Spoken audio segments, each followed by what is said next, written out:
नफरत नहीं रोजगार चाहिए, प्रधानमंत्री जी जीने का अधिकार चाहिए। देश के तमाम हिस्से में आंदोलन होगा। चाले में वहां पर भी प्रधानमंत्री जी प्रचार कर रहे हैं कि यूपी नंबर 1, यूपी में 4 लाख रोजगार। और सड़क पर आइएगा ये बच्चे दिखेंगे रोड पर भटकते हुए रोजगार के लिए। ये सरकार में जो लोग हैं बहरे हो चुके हैं। ये सरकार केवल गुमराह कर सकती है और कुछ नहीं कर सकती है। तुमने तो बना दिया मंदिर मस्जिद गुरुद्वारे के नाम पर, बैकवर्ड फॉरवर्ड के नाम पर, ऊंची और नीची जाति के नाम पर तुमने तो भटका दिया लोगों को कि जब जब चुनाव आता है उसको भगवान याद आते हैं।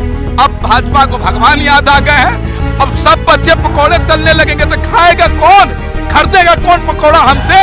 तो बीसीसीआई का चेयरमैन सेक्रेटरी पोस्ट से छोड़िए, मोदी जी अपने बेटा को हटाइए, अमित शाह जी, और उसको भी पकौड़े तलवाइए, तब आपको दर्द समझ में आएगा। संबित पात्रा गोबर पात्रा है भाई साहब। वो आलतू फालतू बकते रहते हैं टीवी स्टूडियो में बैठकर भो भो भो मोदी मोदी करते रहते हैं। हमको रोजगार चाहिए प्रधानमंत्री जी, हमें रोजगार दो।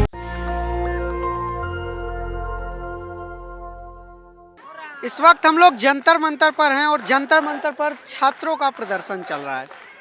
किसान आंदोलन की जीत के पीछे एक बड़ी वजह यह भी थी कि उस आंदोलन से छात्र, नौजवान, महिला, दलित, किसान हर कोई जुड़ा हुआ था। तमाम तरह के सामाजिक कार्यकर्ता जुड़े हुए थे और लगातार किसानों की आवाज़ सोशल मीडिया के जरिए उठा रहे थे। अभी हमारे साथ छात्र, जो छात्रों का एक पावर होता है, जो एक छात्र एक्टिविस्ट होते हैं, उस आवाज़ को बुलंद करने के लिए शौकत अली लगातार पटना यूनिवर्सिटी से किसान आंदोलन में जुड़े रहे, लगातार सोशल इशू पर बोलते रहते हैं और इस आंदोलन में अपना समर्थन देने शौकत अली भी आ गए। शौकत अली, क्यों जरूरी है इस तरह के आंदोलनों में आपका आना? देखिए, नफरत नहीं रोजगार चाहिए, प्रधानमंत्री जी जीने का अधिकार चाहिए।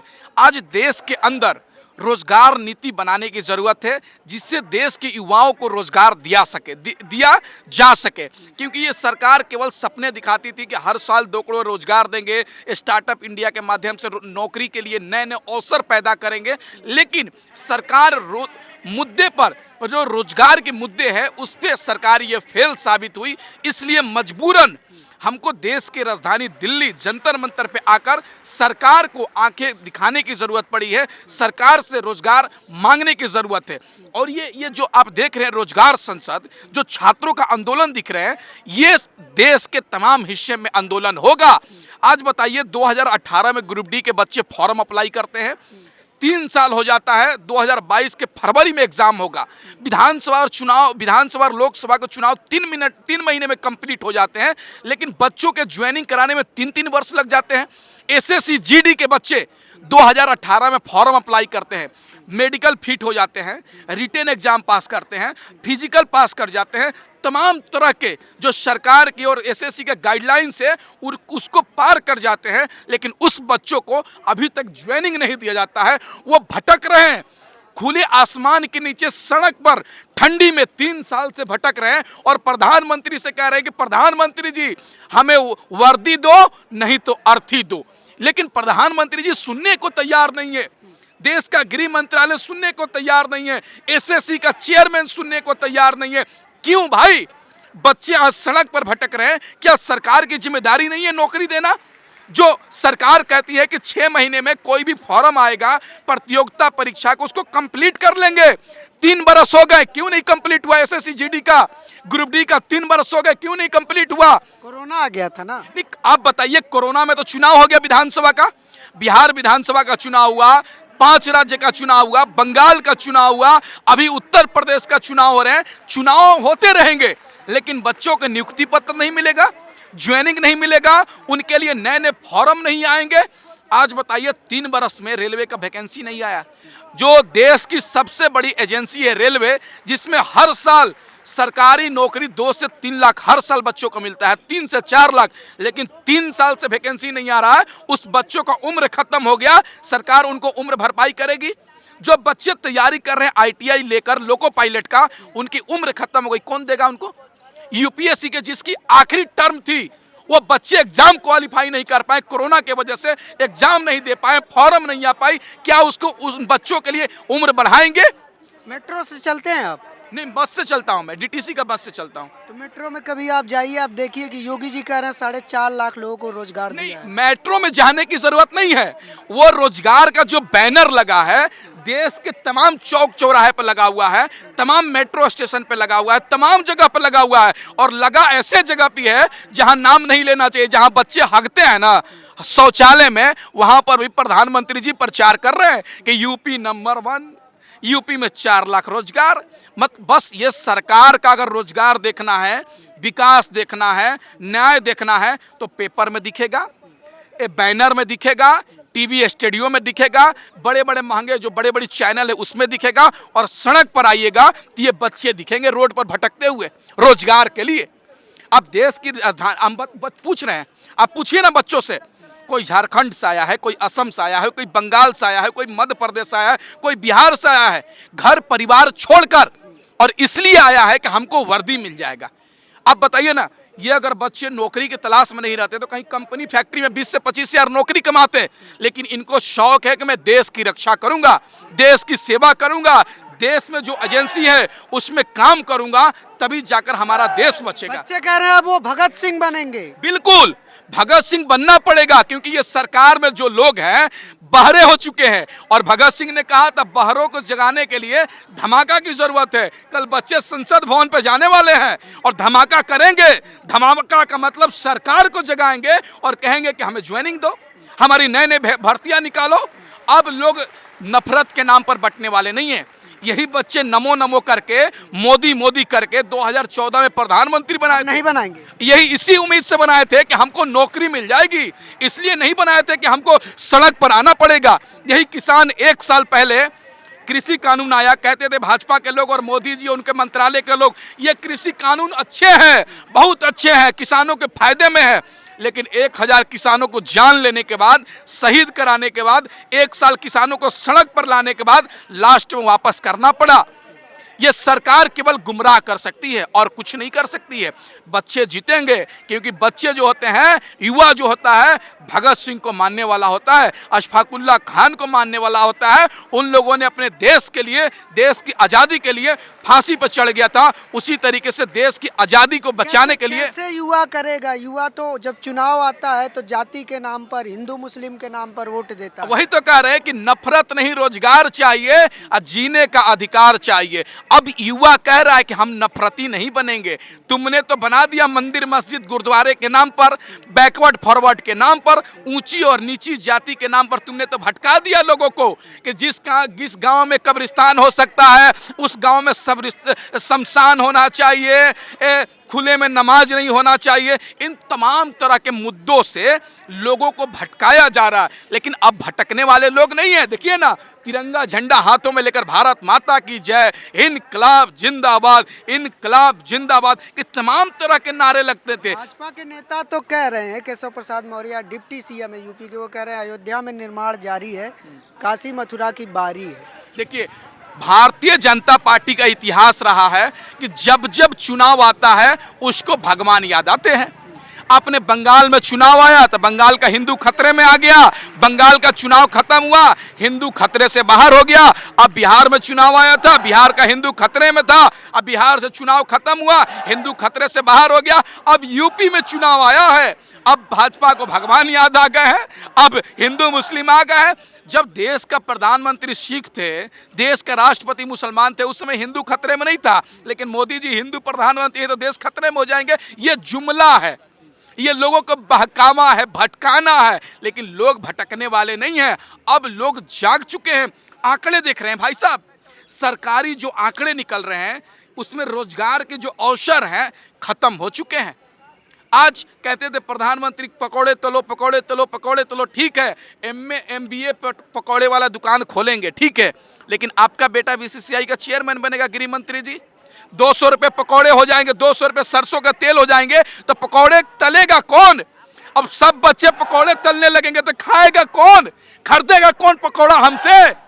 अब लोग नहीं भटकने वाले हैं, अब जवाब चाहिए हमको। तो आप चाहते हैं कि गृह मंत्री का बेटा भी पकौड़ा तले? हाँ, वही तो कह रहे हैं कि जब हमको पकौड़े तलवा सकते हैं तो BCCI का चेयरमैन, सेक्रेटरी पोस्ट से छोड़िए, मोदी जी अपने बेटा को हटाइए, अमित शाह जी और उसको भी पकौड़े तलवाइए, तब आपको दर्द समझ में आएगा। जब बेटा आपका पकौड़ा तलेगा तब इस देश के बाप का दर्द समझ में आएगा कि हमने एमए करवाया था, ग्रेजुएशन करवाया था, बीकॉम करवाया था, बीसीए करवाया था, बीबीए करवाया था, बीसीए करवाया था। इसलिए नहीं पढ़ाया था कि पकौड़े तलेंगे, इसलिए करवाया था कि हमारे बेटे ऊंचे ऊंचे संस्थानों में नौकरी करेंगे, ऊंचे ऊंचे ऑफिसों में काम करेंगे।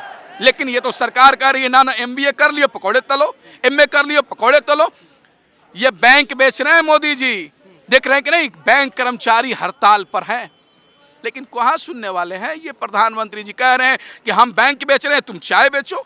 अरे कोई बात हुआ भाई, हम बैंक बेच रहे हैं तुम चाय बेचो, ये कोई बात हुआ? बैंक कर्मचारी भाई वो बीबीए किया है, अकाउंटेंट पढ़ा है, बैंक में नौकरी करने के लिए, चाय बेचने के लिए नहीं। प्रधानमंत्री जी आप अपने दिमाग को ठंडे से सोचिए और इस देश के युवाओं के रोजगार के बारे में सोचिए, क्योंकि रोजगार देश की सबसे बड़ी समस्या है। आप मीडिया के माध्यम से जितना गुमराह करना कर लीजिए, क्योंकि अगर हमको नौकरी मिल जाएगा। पात्रा कहते हैं बेरोजगारी कोई समस्या नहीं, ये वो लोग हैं जो अयोग्य हैं, वो हंगामा करते नहीं, रहते ये बात समझ लीजिए, संबित पात्रा गोबर पात्रा है भाई साहब। वो आलतू फालतू बकते रहते हैं, टीवी स्टूडियो में बैठकर भों भों भों मोदी मोदी करते रहते हैं, मोदी को अपने बाप बताते हैं। तो इस देश के युवाओं के बारे में क्या बताएंगे आप बताइए? कह रहे हैं कि बेरोजगारी समस्या नहीं है, बेरोजगारी ही सबसे बड़ी समस्या है इस देश का। आप हमको राशन दे रहे हैं 5 किलो, हमको राशन नहीं चाहिए, हमको नौकरी दे दीजिए ना, हम अपने परिवार के 10 लोगों को खाना खिला सकेंगे। अगर एक बच्चे को नौकरी मिल जाएगा तो अपने परिवार के 10 बच्चों को खाना खिला सकता है, अपने माँ बाप बहन और छोटे छोटे भाइयों को भी पढ़ा सकता है। हमको अनाज नहीं चाहिए प्रधानमंत्री जी, हमको 500 रुपये खाते में जनधन योजना के माध्यम से पैसे नहीं चाहिए, हमको रोजगार चाहिए, जीने का अधिकार चाहिए। अगर इस देश के युवाओं को 40% जो युवा है देश में, उनको रोजगार मिल जाएगा तो देश के 100% लोग खुशहाल हो जाएंगे। किस घर में युवा बेरोजगार नहीं है भाई? कौन दुखी है? दुखी तो कोई नहीं। दुखी तो सारे लोग हैं, दुखी कौन नहीं है? अगर दुख नहीं होता तो इस ठंडी के मौसम में सड़क पर क्यों रहते हैं? हमको शौक लगा है क्या सड़क पर भटकने का, सरकार से सवाल करने का? अगर समस्याएं सरकार पैदा ना करती, हमें धोखा ना देती, तो हमारे पास मुद्दा ही नहीं रहता सरकार से सवाल करने का। तरक्की से आप लोगों को दुख हो रहा है? कैसा तरक्की? मैंने कैसा तरक्की? नहीं दुनिया में क्या है? अरे वाह गजब ड्रामा है भाई। 2014 से पहले लगता था दुनिया के मैप पे भारत का नक्शा नहीं था क्या? मोदी जी 2014 के बाद जाके मैप पे घास दिए भारत का नक्शा। मतलब दुनिया में ऐसे नाम होता है क्या? इंदिरा गांधी जी प्रधानमंत्री थी तो दुनिया में जाती थी, इज्जत नहीं मिलता था। जब देश का मिसाइल मैन जिन्होंने मिसाइल बनाया एपीजे अब्दुल कलाम साहब, क्या वो दुनिया में जाते थे, इज्जत नहीं मिलता था क्या? प्रधानमंत्री जी कहेंगे नमो नमो नमो और ट्रम्प ट्रम्प ट्रम्प, देश में कोरोना लाएंगे। अमेरिका में कोरोना आया, ट्रम्प का प्रोग्राम करा दिए, मुंबई में गुजरात में कोरोना आ गया। भाई ये केवल गुमराह कर सकते हैं और कहते हैं विकास हुआ। ये लोग देशद्रोही लोग हैं जो सड़क पर आकर हमसे सवाल करता है। प्रधानमंत्री जी 30 रुपये का सरसों का तेल, 70 रुपये का सरसों का लीटर का तेल, 80 रुपये बिकने वाला चीज़ आप 200 रुपये बिक रहे हैं, यही अच्छे दिन है? 30 रुपये 35 रुपये बेचने वाला डीजल आज 100 रुपये बिक रहे हैं, यही अच्छे दिन है? देश हित में आप लोग इतना नहीं कर सकते? देश हित में कैसे? जब इस देश की जनता ही नहीं रहेगी तो देश कैसे रहेगा? जब इस देश के लोग ही खुशहाल नहीं रहेंगे तो जनता कैसे, देश कैसे खुशहाल रहेगा? अडानी और अंबानी, कंगना रनावत, हेमा मालिनी, नरेंद्र मोदी, नीतीश कुमार, अडानी अंबानी, ये सब खुश रहेंगे तो देश खुश रहेगा। मतलब यही चंद लोग खुश रहेंगे तो देश खुश रहेगा। देश के हर लोगों को खुशहाली लाने पर ही देश खुश रहेगा, चाहे गरीब हो, अमीर हो, ऊंची जाति का हो, नीची जाति का हो, बैकवर्ड हो, फॉरवर्ड हो, SC ST हो, OBC हो, अल्पसंख्यक हो, सबको आपको ध्यान देना पड़ेगा, तभी जाकर देश के लोग खुशहाल होंगे। आज तो दे तो रहे ध्यान, इसीलिए तो प्रधानमंत्री आज तक कहते हैं एक भी छुट्टी नहीं लिए, 18 घंटे काम करते हैं। ये सब कुछ देशवासियों के लिए ही तो किया जा रहा है। फिर वही जवाब हमको देना पड़ेगा कि उस 8 घंटे को धन्यवाद देना चाहता हूं जिस 8 घंटे में प्रधानमंत्री सोते हैं।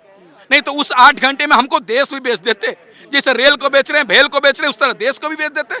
ये कोई सवाल हुआ महाराज कि बनारस जाते हैं? अब देखिए ना, हर दिन प्रधानमंत्री बनारस पहुंच रहे हैं, कभी पूर्वांचल एक्सप्रेस, कभी गंगा एक्सप्रेस, कभी काशी, कभी मथुरा, कभी गोरखपुर। अरे भाई अब चुनाव प्रचार मंत्री है कि प्रधानमंत्री है? आपके जिम्मे और सब काम है ना। रोज कानून आ रहे हैं, उल्टा फुल्टा कानून, एनआरसी कानून लाएंगे, सीए लाएंगे, कृषि कानून लाएंगे, तमाम तरह के कानून लाएंगे। अगर कानून लाना है तो बेरोजगारी पर लाइए और आंकड़ा निकालिए कि कितने बच्चे पढ़ लिख कर बेरोजगार हैं, उनको नौकरी दिया जाए। महंगाई पे आंकड़ा लाइए कि गरीब लोगों को, इस देश के आम नागरिकों को न्यूनतम रेट में इस देश की जनता को अनाज कैसे पहुंचाया जाए, इस पे कानून लाइए ना। फ्री कर दिया अनाज। अरे 5 किलो से कैसे चलेगा परिवार? 5 किलो से 5 परिवार कितने दिन खाएंगे आप बताइए ना। अगर चावल दाल से परिवार चल जाएगा, गैस कहाँ से आएगा, गोईठा कहाँ से आएगा, तेल कहाँ से आएगा, हल्दी कहाँ से आएगा, मिर्चा कहाँ से आएगा, स्कूल के बच्चों की फीस कहाँ से आएगी, मेडिकल कहाँ से आएगा? 5 किलो राशन से हो जाएगा? वो तो मजाक है। पिछली सरकार जो उत्तर प्रदेश में लैपटॉप बांटी थी, उसमें पिछली जो मुख्यमंत्री थे उनका फोटो था, और योगी जी का प्रधानमंत्री जी क्या किए हैं, इतना राशन और इतना बड़ा झोला, 90 रुपए का राशन, 180 रुपए का फोटो ऐसे चिपका दिए हैं। पेट्रोल पंप पे जाइए तो ऐसे करते हैं। अरे भाई शर्म करना चाहिए भाई साहब कि 110 रुपए पेट्रोल बिक रहा है और आप खूब कह रहे हैं मोदी मोदी। अब नहीं होने वाला है मोदी मोदी। हम ही कहते थे नू, अब की बार मोदी सरकार, हम कहते थे मोदी मोदी, हम कहते थे ना, इस देश का युवा कहता था। अब युवा कहेगा गो मोदी गो मोदी। अब नहीं सरकार चाहिए, नहीं तो रोजगार दीजिए। आने वाले चुनाव है ना 5 राज्य में, यूपी में है, उत्तराखंड में है, पंजाब में है ना चुनाव। अब देखिएगा 5 राज्य में भाजपा की जमानत नहीं बचेगी। अब हर राज्य का लोग जागरूक हो चुके हैं कि चुनाव आएगा तो गुरुद्वारे में फना देंगे, मंदिर में फना देंगे, मस्जिद में फना देंगे कि लोग मुद्दा से भटक जाए। मंदिर मस्जिद मुद्दा नहीं है भाई साहब, वो आस्था का विषय है। मैं भी नमाज पढ़ता हूँगा, मैं भी तिलावत करता हूँगा, मैं भी पूजा पाठ करता हूँ, हर लोग करते हैं। ये विषय नहीं है। सब लोग अपने अपने हिसाब से जिंदगी को जीते हैं। कुछ लोग नास्तिक भी हैं, पूजा पाठ नहीं करते हैं, तिलावत नहीं करते हैं, उनको भी जीने का अधिकार। ये मुद्दा नहीं है। मुद्दा हमारे लिए महंगाई है, बेरोजगारी है, आतंकवाद है, ये देश में अर्थव्यवस्था है। ये लिए हमारे लिए मुद्दा होना चाहिए। मतलब मोदी जी को हरा के ही दम लेंगे आप? बिल्कुल। इसलिए देखिए शौक नहीं है हराने का। इस देश की जनता ने ही प्रधानमंत्री को प्रधानमंत्री चुना था, और इस देश की जनता ने ही योगी जी को उत्तर प्रदेश का मुख्यमंत्री चुना था। लेकिन आपने किए गए वादे को पूरा नहीं किया, इसलिए मजबूरन आपको हमको हटाना पड़ेगा। अब वैसी सरकार लाना होगा जिसमें हमको रोजगार मिल सके, महंगाई कम हो सके, इस देश की जनमानस जो आम जनता है उसके बारे में कानून आ सके, काला कानून नहीं आए। वैसी सरकार हमको नहीं लाना है। ये कानून लाएंगे, एनआरसी लाएंगे, 1 साल लोग भटके, किसान कानून लाएंगे, 1 साल लोग भटकेंगे, SC ST कानून में संशोधन करेंगे, लोग 1 साल भटकेंगे। छात्रों के साथ आप लोग पूरा कदम से कदम बिल्कुल। मिलाएंगे। इनकलाब जिंदाबाद, छात्र नौजवान एकता जिंदाबाद, तुम बढ़े चलो लड़े चलो, इस तरह का नारा होगा। नफरत नहीं, रोजगार चाहिए, जीने का अधिकार चाहिए। मतलब साथ में आप लोग? हाँ बिल्कुल, कह दिया नफरत नहीं, रोजगार चाहिए और जीने का अधिकार चाहिए। हमको रोजगार चाहिए। प्रधानमंत्री जी हमें रोजगार दो। चलिए, तो ये शौकत अली थे, जनता के प्रवक्ता हैं। किसान आंदोलन से लेके तमाम सामाजिक आंदोलनों में बढ़ चढ़कर हिस्सेदारी दिखाते हैं, उनकी आवाज़ को उठाते हैं, लगातार ये बने रहते हैं और बहुत सारे रिस्क लेकर आप ये जनता की आवाज़ उठा रहे हैं। तो जनता का भी कुछ कर्तव्य बनता है कि वो इनका साथ दे, इनके साथ जुड़े। ऐसी और बहुत सारी खबरों और अपडेट के लिए आप जुड़े रहिए हमारे साथ और देखते रहिए नेशनल दस्तक। कैमरा पर्सन आशीष के साथ मैं अनमोल प्रीतम, जंतर मंतर, दिल्ली। नेशनल दस्तक की आपसे गुजारिश है कि अगर इसको बचाना चाहते हैं तो नेशनल दस्तक को सब्सक्राइब करने के लिए रेड कलर के सब्सक्राइब बटन को दबाएं, फिर बेल आइकन की घंटी दबाएं। नेशनल दस्तक को बचाने के लिए बहुत जरूरी है कि हर खबर को शेयर करें, लाइक करें, कमेंट जरूर करें।